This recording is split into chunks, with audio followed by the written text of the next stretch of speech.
प्यारे दोस्तों, आज की इस वीडियो में हम आपको एक ऐसी लड़की के बारे में बताने वाले हैं जो रोज़ रात को देर से घर आती थी और जब उसकी माँ ने उसके कमरे में कैमरा लगाया तो उसको क्या दिखाई दिया, आगे हम आपको इस वीडियो में बताएंगे। वीडियो शुरू करने से पहले आपसे गुजारिश है कि अगर अभी तक आपने इस वीडियो को लाइक नहीं किया तो अभी लाइक कर दें, और अगर आपने हमारे चैनल को सब्सक्राइब नहीं किया तो हमारे चैनल को सब्सक्राइब करके बेल आइकन ज़रूर दबा दें। तो दोस्तों शुरू करते हैं।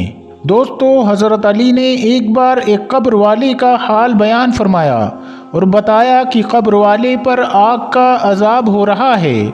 तो हज़रत सलमान फ़ारसी ने पूछा, या अली, इस अजाब की क्या वजह है?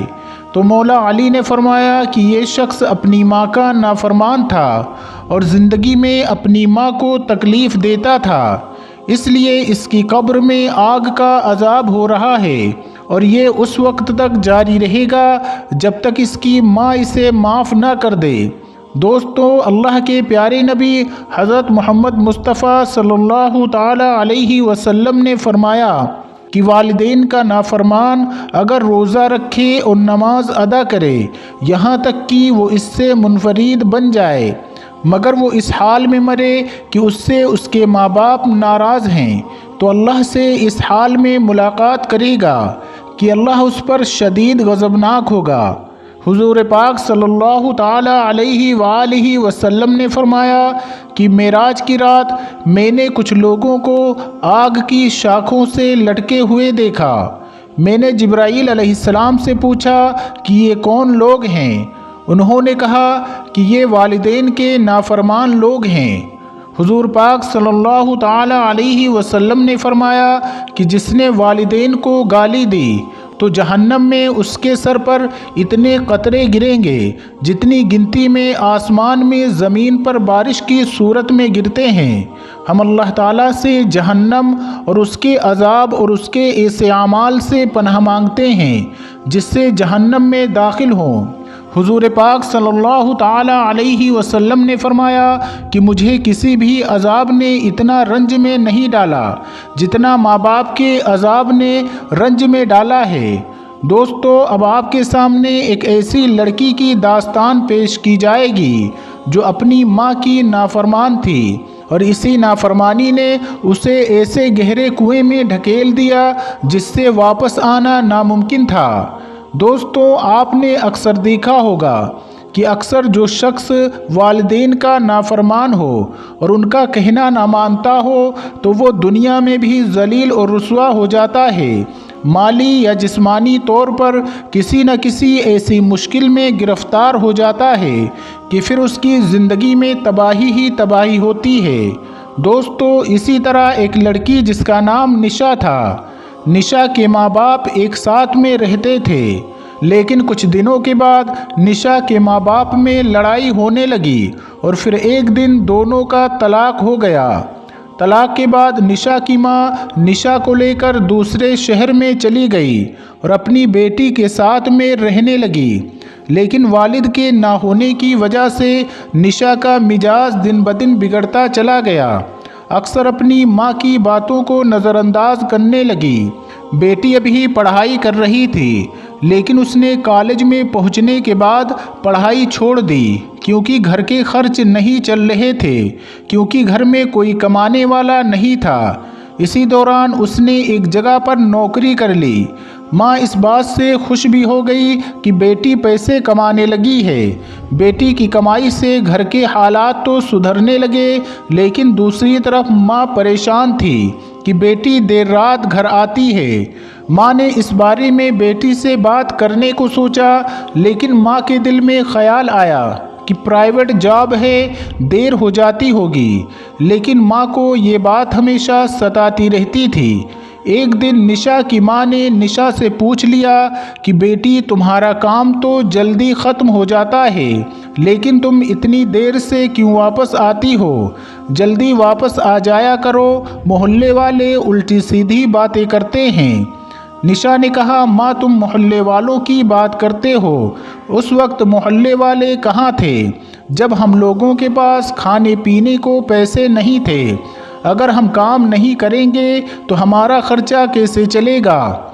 माँ ने कहा, बेटा मैं तुम्हारे काम के बारे में नहीं कह रही हूँ, बल्कि जो तुम देर रात से आती हो ये बात मुझे परेशान करती है।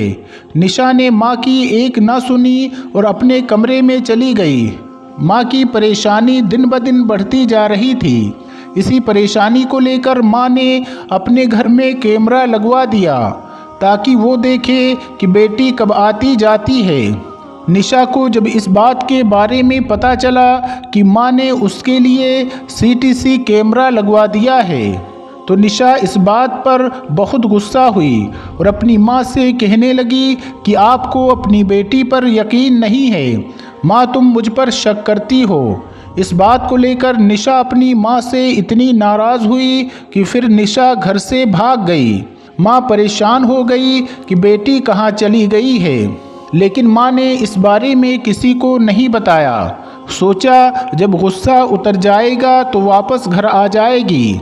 लेकिन इसी तरह जब कई दिन गुजर गए तो एक दिन माँ दरवाजे पर खड़ी थी कि वो अचानक गिर जाती है और बेहोश हो जाती है। मोहल्ले के लोग उसे बेहोशी की हालत में उठाकर हॉस्पिटल ले जाते हैं। लोगों ने देखा कि माँ हॉस्पिटल में है लेकिन बेटी कहीं नहीं। मोहल्ले के लोगों ने इस बारे में जानकारी पुलिस को दे दी। पुलिस निशा के घर पहुंची और घर की तलाशी लेना शुरू कर दी। तलाश करने पर उनको पता चला कि घर में सीटीसी कैमरा लगा हुआ है। पुलिस कैमरे को देखने लगी। पुलिस को उस कैमरे में मिला कि जिस दिन निशा घर से गायब हुई थी उस दिन निशा जब घर से निकली थी तो एक नकाबपोश ने उसका पीछा किया था और उसने निशा को अगवा कर लिया था। पुलिस ने उसे तलाश करना शुरू किया। कुछ मेहनत के बाद उसे गाड़ी का मालिक मिल गया। मालिक ने बताया कि उसने उस दिन गाड़ी किराए पर दी थी और इस तरह से उस नकाबपोश का भी पता चल गया और उसको भी हिरासत में ले लिया गया। पुलिस वालों ने जब पूरी तहकीक की तो पता चला कि ये लोग लड़कियों को अगवा करके उनसे धंधा करवाते थे। दोस्तों, माँ बाप कभी किसी के लिए गलत नहीं सोचते हैं। इस माँ ने कैमरा लगवाया था तो अपनी बेटी की भलाई के लिए ही लगवाया था और उसी कैमरे की वजह से उसे एक नई ज़िंदगी मिल गई थी। दोस्तों, अक्सर देखने में आया है कि माँ बाप की बातें बच्चों को सही नहीं लगती हैं, लेकिन माँ बाप का हर कदम अपने बच्चों की भलाई के लिए ही उठता है। उनका हर कदम उनकी कामयाबी और तरक्की के लिए ही उठता है। लेकिन दोस्तों, बच्चों को ऐसा लगता है कि उनके माँ बाप उनके साथ सही नहीं कर रहे हैं, लेकिन जब इस बात का बच्चों को पता चलता है तो काफ़ी देर हो चुकी होती है। दोस्तों, उम्मीद करते हैं कि आज की हमारी ये वीडियो आपको ज़रूर पसंद आई होगी। अगर वीडियो पसंद आई है तो इस वीडियो को लाइक करें, अपने दोस्तों में शेयर करें और अगर आप हमारे चैनल पर नए हो तो हमारे चैनल को सब्सक्राइब करके साथ में लगे बेल आइकन को भी ज़रूर दबा दें। मिलते हैं फिर नई वीडियो के साथ। तब तक अपना बहुत ज़्यादा ख्याल रखें। अल्लाह सबको ढेरों खुशियाँ अता फरमाए।